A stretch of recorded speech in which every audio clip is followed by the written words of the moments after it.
Kurt Bardella, LA Times contributor and Democratic Party strategist. And Kurt, I mean, I hate to keep taking you back to the nightmare days of Breitbart, but I need for you to explain to me why Republicans have VSE, victim status envy. Why do they want so badly to redirect historic wrongs, especially racially based wrongs, and make themselves the star of that show and the victim? Why do they want to be classed as victims?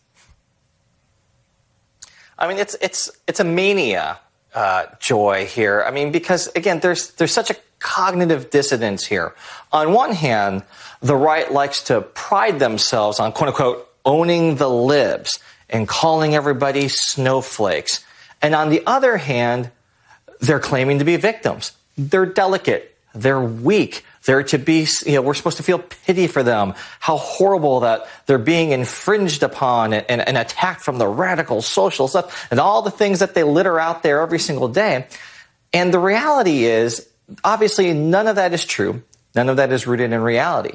But it's the only thing that they can do.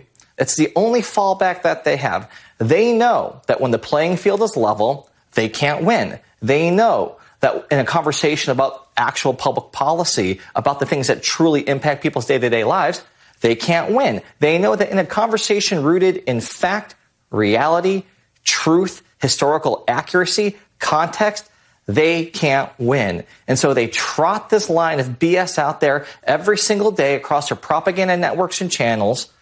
And they're hoping beyond hope that anybody who aligns with them won't have the intellectual curiosity or ability to do a simple Google search and fact check them on any of their nonsense.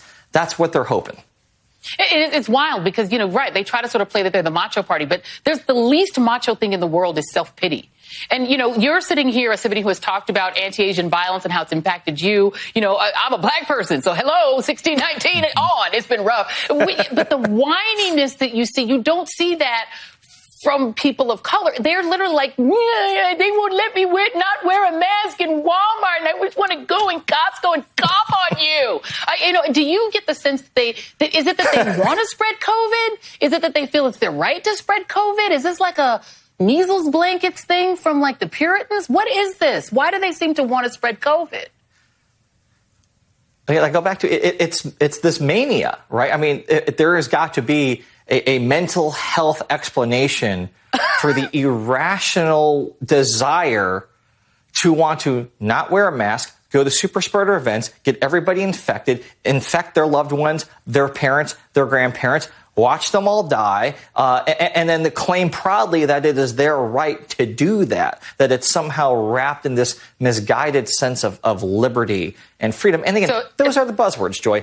Liberty, freedom. It's a right to die. It's basically a right to die Republicans have been right, and Republicans have been using those words and the blanket of patriotism as an excuse for all the oppression that they have put forward against communities of color, against working poor, against minorities and immigrants and the least vulnerable among us. And so this is the game that they continually play. And you're right. It is so ironic, this wannabe macho party, this wannabe tough guy straw man act that they pull. These people are the most mentally fragile, weak, scared little children in a corner hiding people that you will ever find. Because at the end of the day, when push comes to shove and they get caught and they get pulled before court, they're the ones crying to their lawyers now saying, oh, I had Fox psychosis. Oh, I can't believe this happened. They fold immediately like a house of cards when they get called on their BS. I got to ask you, but speaking of whiny, probably the most whiny person I've seen in politics in my lifetime is Donald Trump, who just, everything is whiny, whiny, whiny. Well, I got to let you comment on the end of his little blog. His blog only lasted 29 days, about the same tenure as Michael Flynn lasted as his national security advisor, probably a little bit more. On its last day, the site received just 1,500 shares or comments on Facebook and Twitter combined. I'm just going to let you have the floor and talk about the demise of Le Blog. I mean, it's not just a blog, right? It's a major multimedia platform that's going to change the political conversation. It's going to lead a revolution, Joy. I mean, this thing, this is like 4 Scaramucci's it lasted. This is a success, right? I mean, we live in a world where up is down and down is up. And so Donald Trump's not a loser. He didn't fail. He had the most successful. It was so successful, Joy, he had to shut it down. The servers couldn't handle it. It was just too much traffic. They had to close it up for everybody's own good. And lastly, the Republican National Committee also on the same theme. So Ronna Romney McDaniel, I don't know why she doesn't use Romney anymore.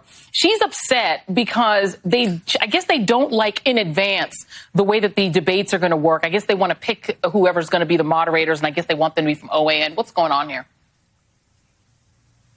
Listen, Joy, you and I both know that if you set up a debate with two people and it's fair and equal, well, that's just unsportsmanlike if you're a Republican. We can't let that happen. Of course they're going to try to shut that down. That's ridiculous. We can't possibly have two people actually have a conversation steered by policy and actual questions. I mean, they are scared to death of going outside their little fox bunker into the real world with real questions. This is just par for the course.